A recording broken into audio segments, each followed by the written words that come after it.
Hello and welcome back to carsick.my for another review video. This time round, we'll be taking a look at Hyundai's latest D-segment sedan, the Hyundai Sonata. The Hyundai Sonata is the 8th generation of the model. It carries a sharper overall design that is reminiscent of the 6th generation Sonata, which has managed to capture the hearts of many new buyers back then. Let's take a closer look and see if Hyundai managed to reignite the interest again.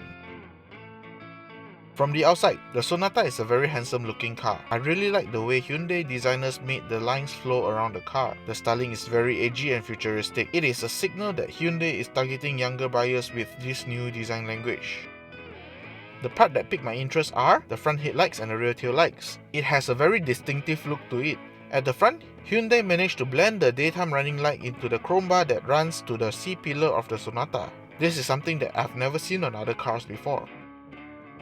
While at the back, there is a light bar that runs across the whole rear of the Sonata. It reminds me of some other Continental cars. At each corners, the multi-spoke rims wrapped in 235/45 R18 tires do complete the upmarket look of the vehicle.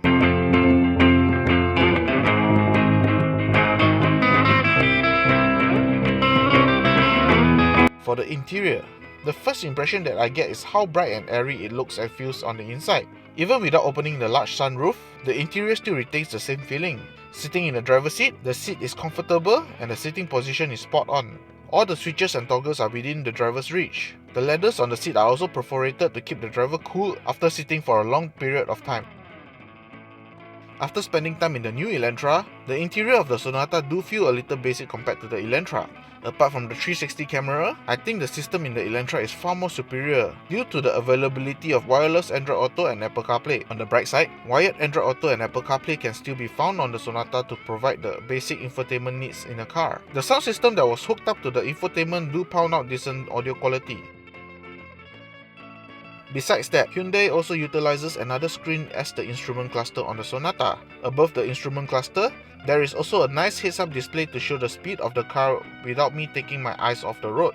The digital instrument cluster is clear and all the details on it are easy to read. But I do notice there is some lag when it comes to switching between the different drive mode. Being a digital instrument cluster, Hyundai has also introduced their superb blind spot monitoring system.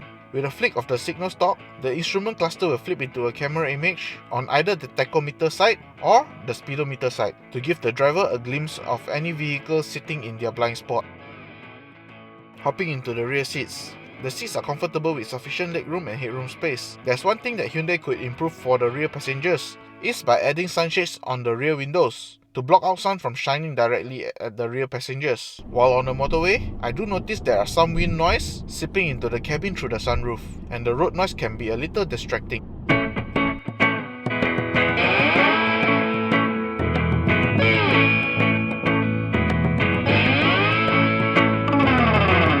Getting behind the wheel, the Sonata felt like a much smaller car than it is. The Sonata's steering is light, but it gives a good amount of feedback to the driver. In turn, I have the confidence to push the car through the corners. The Sonata is very willing to turn into the corners without much understeer.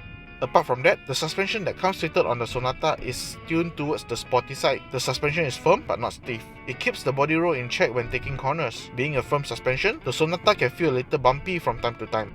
In Malaysia, we don't really get much choices in terms of powertrain for the Sonata. The powertrain that we have here is still a fairly new engine, which is the 2.5-litre SmartStream 4-cylinder engine that is able to produce 180 PS and 232 Nm of torque and is paired with a 6-speed conventional automatic transmission.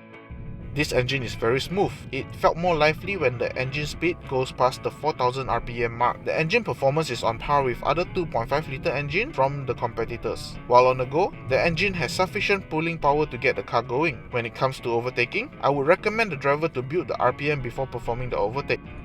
Moving on to the braking performance. The 4-wheel disc brakes do provide sufficient stopping power, and the brake pedal is progressive enough to allow me to modulate the brakes. As for safety, the Sonata is a little lacking in this department. Apart from the blind spot monitoring system that was previously mentioned, the local Sonata comes standard with the usual passive safety system, which begs the question, why HMC would not make the full smart safety sense system available for Malaysian market?